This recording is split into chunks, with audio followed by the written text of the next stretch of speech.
Can you explain what lies behind the concept of flourishing? Flourishing is started in 1998, really, I suppose, as a concept.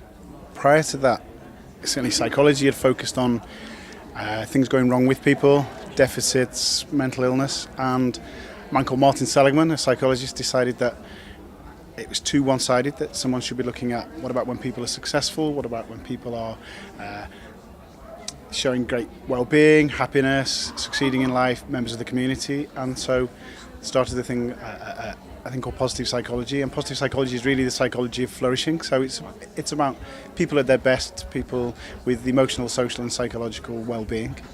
Why are you passionate about promoting flourishing in schools and organizations like the YMCA? I suppose first 3 years of myself being a psychologist, I spent all my time looking for what was wrong with people and measuring it, and I had lots of tests that showed that.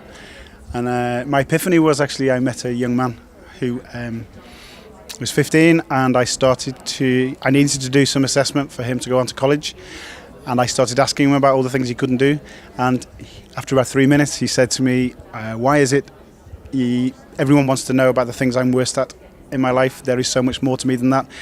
And he got up and walked out, and at that moment I realised that's what I was doing, and I started to investigate, is there another form of psychology, and started looking to people's strengths, and was drawn to positive psychology because I'm more interested in what leads to people being at their best than what leads to them being at their worst.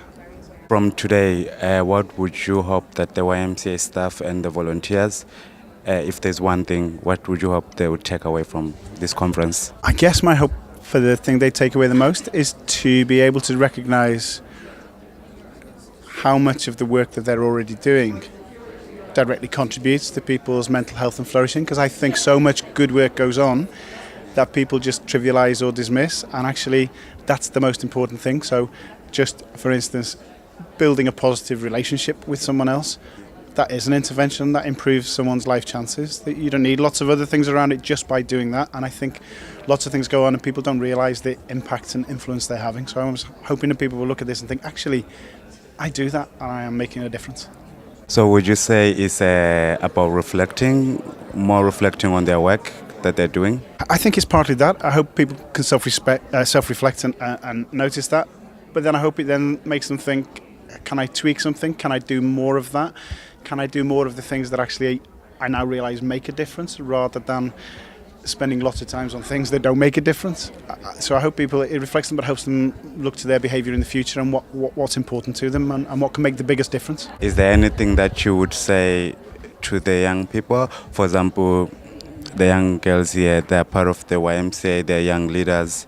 Is there something that they can do to help their peers, or is the same concept applies to everybody? So by the fact that people are doing this kind of thing, taking responsibility, learning new skills, taking a risk, taking on a challenge, one of the things that gets in the way of any kind of well-being or flourishing is not being willing to do that, is being safe, is being so afraid of failure or what other people would think that you don't have a go. So stretching yourself, trying new things, finding out what your strengths are, what interests you, what you're passionate about.